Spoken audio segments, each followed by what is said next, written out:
Welcome back to Superheroes of Science. Joining us today, we have Andrew Flachs. Andrew is an Assistant Professor of Anthropology at Purdue University. So welcome. Hi, good to be here. Good morning or afternoon, whatever it is. I don't even know. I know where it is and where I am now. But it's good to see you again. So Yes. We've collaborated with you previously on some different things on the campus, AP Fridays, things like that. And I think after that, I think I told you before that I went home and told my wife how excited I was, and I told her about the things that you taught us, and she was so excited. And she had told me when I told her we were going to interview you she said she can't stop thinking. Every time she wants to throw an apple core out the window, she stops and thinks about some of the things that you've said. And so I'm excited about that. Yeah, that's good. Grow your orchard out there. You're going to have a lot of happy bees, and you're going to be part of a long line of people all the way back to Kazakhstan with the first apples going across the Silk Road. So you're part of a nice, proud history. There you go. I like that. But I guess that let's break down your title first, because when I think of, Assistant Professor of Anthropology, when I think of anthropology, the first thing I'm going to think of is, that's someone who just studies those old skulls and how people developed over in time years ago. And so is that a misconception, or is it legit? No, that's legit. That's all part of the mix. When we talk about anthropology, usually we break it down into 4 areas. And so what you were talking about has a lot to do with biological anthropology. So that's the study of our human biology. And so that includes how we look, our physical and our genetic variation, including like differences in our skulls, stuff that we can see, the obvious kinds of biological variation that we have between us and within us as human beings. That includes some stuff that might be easily seen from the street, like the how much skin reflectance we have, how dark our skin color is, how much melanin we're producing, our eye color, our hair type, some of these things that might map onto race, some of these things that we wouldn't normally map onto race, like how long my fingers are, how wide my nose is, the relative ratios of my legs to my arms, these things that we wouldn't normally characterize that way, whether or not I got a hitchhiker's thumb, how much hair we all have relatively speaking to one another. I'm getting there as well. We also would talk about biological variation that we can't see quite so easily. Like maybe I process oxygen a little bit more efficiently, or maybe you process oxygen a little bit more efficiently than me. Maybe I'm really good with lactose and you're not. Like I can drink all the milk I want. Maybe I've got a slight heart palpitation, or my liver processes alcohol really well, or my spine's a little bit crooked. These are things that we couldn't really like normally see, but they're just as much a part of that biological variation that we would think about when we're being a biological anthropologist. It includes things like evolution, the trajectory and diversification of our species, which is, of course, really important and also really related to these questions about human variation when we think about the human species. I mean, we are an astoundingly diverse group mammal-wise. When we look across each other, we can see all kinds of differences. And yet when we look at that on the genetic level, we're actually incredibly similar, given that we're dispersed on 7 continents. Some of us from Purdue have left the Earth and gone to the moon. We've gone to the bottom of the oceans. And yet between me and any other human being on Earth, there's about a third as much genetic diversity as there is, say, between a white-tailed deer from North Carolina and a white-tailed deer from where I grew up in Pennsylvania.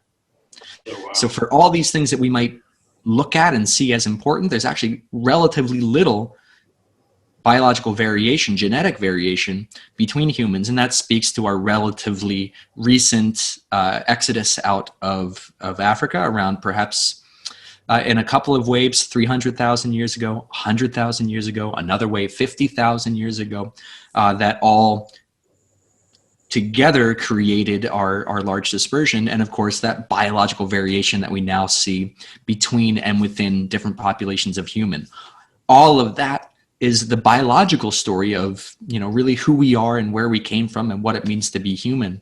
Biological anthropologists will also look to our closely related primate cousins, monkeys and apes, to try and understand a little bit more about the context of our human evolution and what it is to not just be a human, but to be a primate. What are these things that we have all together?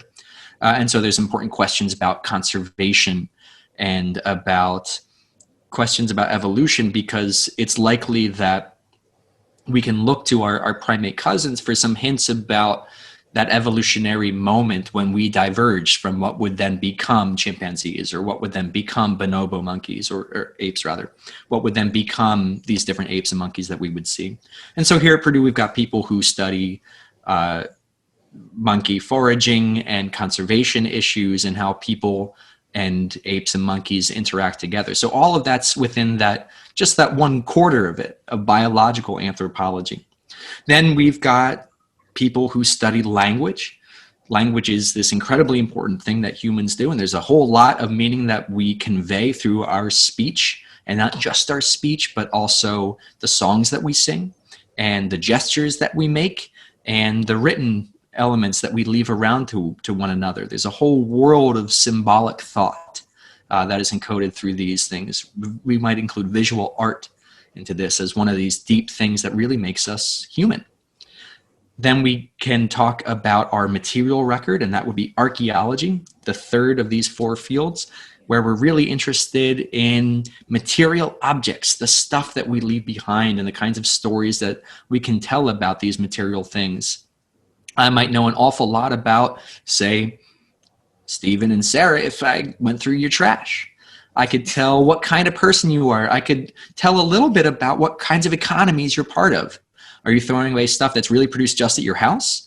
Or are you getting things from all over the world? And it's probably a little bit of a mixture of both. I might look at things that might seem a little bit less obvious to understand how people lived in the past, like the sedimentation of the earth around you, to see how human activity changed the literal earth that we stand on. I might look to, we were talking about apples a moment ago, right? I might look to see if there's any mature apples in your area. Apples come from Central Asia. If they're here in Indiana, someone put them there. And we might know if there's a bit of a story behind that, to see some larger pattern of human movement or exchange that would put these apples here so out of place in a place like Indiana. Archaeologists tend to think on pretty big timescales, much like biological anthropologists, because you're thinking about evolution and landscape changes. And these aren't things that happen in our lifetime. These are things that happen over many, many different generations. And then, of course, there's me, cultural anthropologists, people who look at the everyday things that living people all around the world make meaningful and do in their daily lives. So cultural anthropologists look to understand the symbols and meanings and everyday importance that we give to all kinds of stuff that we do. Personally, I study food and agriculture, and so I look a lot at that human element of why it is people make the decisions that they make, or how we might integrate new technologies, or why it is that someone wants to be in such a difficult line of work like farming in the first place, and how we might really double down on that if we want to support America's farmers or farmers anywhere else in the world, and really understand why it is that people are doing what they're doing. So there's these 4 parts of it that really come together to essentially tell the story of the human experience across space and time. If it's people stuff, there's anthropologists involved. Oh, it's just people stuff.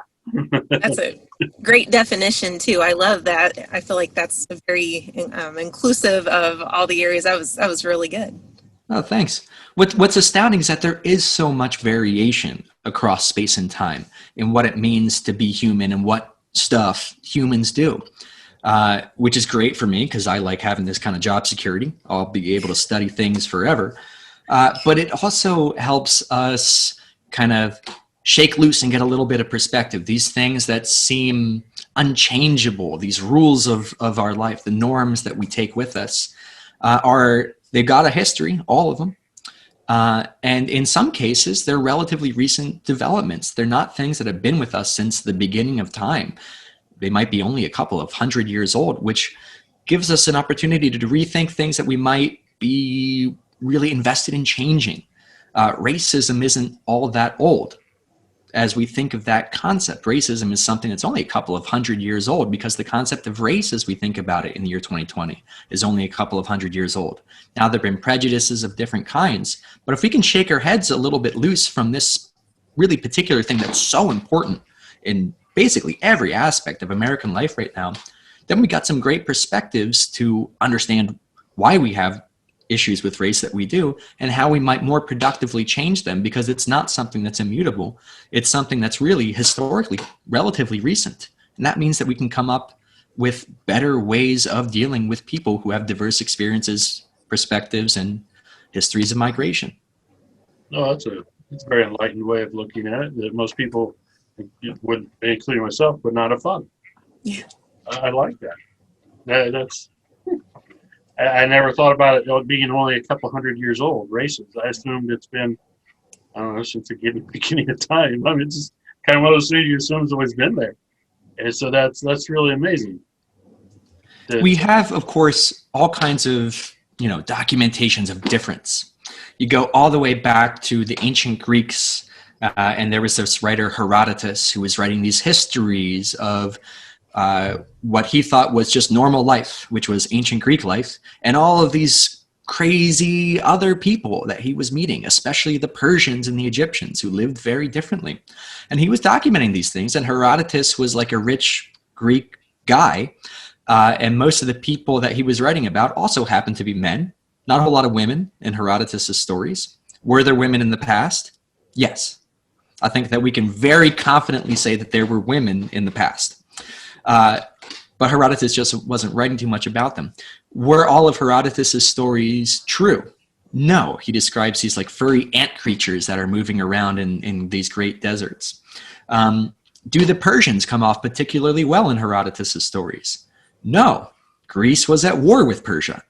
It's pretty unlikely that like a member of Greek's elite was going to say, our enemies are terrific. They're just way better than us in every way.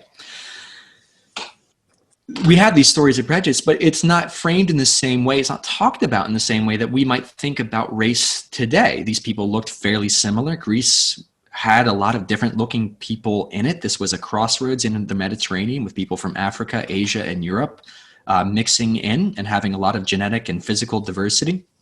This concept of race as we experience it, say, in the United States, is really this product of a particular economic and political and historical moment of the colonization by European powers, forced migration, slavery, kidnapping of peoples from Africa, and seizure, trade, exchange of lands between native and indigenous peoples in North America. And that's just one history. You can go to Japan, race looks very different, different sorts of histories, different kinds of stories about race. Scandinavia, race is different. You go to Brazil, race is different. Brazil has, in one recent census, had, I think it was close to 50 or 60 different racial categories. Our current census has got like, what, 10 perhaps? And you can mark your own. That doesn't mean that like Brazil's right and we're wrong. That means that this is a social category. That means that it's a product of history. It's not a natural scientific law. It's something that varies across space and time. And with a little bit of perspective, we can understand why or why not we might be invested in these particular categories and what consequences they have. That real, okay, what next kind of question that we do with all this knowledge that we have. The social categories might be made up, but there's a lot of biological variation that we can obviously see between us. And so that gives us an opportunity to say, yes, humans are different. Are they different? Or are these differences important in the ways that we call race in Indiana in the year 2020? And is that the only way to think about it? Of course not. So what sort of opportunities do we now have to move towards something more productive? Move towards something more just, move towards a society that can recognize differences without having disadvantages. And that's a really productive conversation to have, but it's one that we can't have if we don't recognize those histories there. And so all that I was just talking about here, we've got linguistic categories of how do we understand groupings of people? We've got archaeological records that help us understand what life was like at these moments of contact. And these material records of just literal stuff that people had in the homes where they lived. We've got biological categories where we're keeping track of genetic and physical variation in our species. And we've got cultural categories at the center of it, where we're understanding not just how we think about this world, how all that comes together to make it seem like, oh, this is just the normal way to live, but also some of the consequences of that for our larger social, political, economic lives. Well, I like that. It seems like everything you mentioned is culturally based. I mean, it's a cultural construct, I should say. Culture is really at the center of what anthropology is all about, because again, it's human stuff. And one of the big things that humans do is we create culture and meaningful things in our lives. Now, we might use a word like culture and think of like high art and Mozart and Haydn and really beautiful paintings.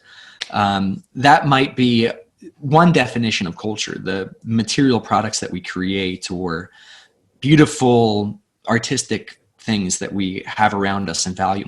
But culture is also the language that we're speaking now. It's the clothes that we're wearing and the kinds of people that we're trying to convey. You know, I put on my my professorly flannel. I've got my big beard. Cultivating a kind of identity here. You can see my plants in the background. Culture is also, it's normal that I think, you know, I should live in a house. It's normal that I think students should come to classes and we should get degrees. All of these things that make our lives meaningful, that give structure to our society, that make the rules of our society, spoken or unspoken, normal, that's culture. And so that's going to be at the basis of really any understanding of what it is to be human, because it's at the core of how we organize ourselves. Wow. I think with today's equity and diversity being in the forefront of the news and conversations and things that are happening around the world around us, I think this is probably a perspective most people need to step back and look at. Culturally, how did we get to that point, and why do some people believe some way within their culture? I think maybe we would be a little bit more open in society if we had a bigger picture. I mean, I certainly hope so. Feel free to tell everyone you know to come ahead and take these classes. One of the things that I do at Purdue here is I teach Anthropology 100, which is Introduction to Everything. The class is called Being Human. And so in this class, we basically discuss all these four fields that I was just saying and how all of that's come together to understand really big questions like who are we and where do we come from? Or how do we feed the world? Something important to my own particular research interests. How do we communicate across difference? Where are we going? How do we deal with global change? We live in a world that is defined by change, even though change can seem really scary, whether that's social change or much bigger climactic change, something that would affect the globe as we know it. Our human societies have really flourished. Population's grown a lot. We've had a big impact on the earth, especially in the last 10,000 years. But on geologic time, that 10,000 year period that we're living in, what's geologists would call the Holocene, is pretty weird because it's stable and it's fairly warm and there's not a whole lot of climactic fluctuation. We had a little ice age about 400 or 500 years ago, and that was a huge scar across a lot of dense societies around the earth. That was a very difficult time. And that was something that was well within our Holocene stability range. If you look back through the history of the earth, our species evolved through the Pleistocene Ice Age era. Anatomically modern humans that if we dressed them up like you and me and put them on the bus, you really wouldn't be able to tell that anything was different. They've been around for around 300,000 years. Oh. So most of that time has not been in this stable period that we associate, say, with domestication of plants and animals, with the exception of wolves into dogs. Most of that time has been in a far wilder climactic period, but we weren't as dense as populations, and we certainly didn't have the kinds of organizations of people and the landscapes around us that we have today. If we're going back into a period of climactic fluctuation, a whole lot of the world's going to have to change. But luckily, there's a lot of smart people out there that hopefully can come together. First, we need to understand how all of us have an impact on the earth, and if we want to have some impact on it going forward. The past is a good place to look for that kind of thing.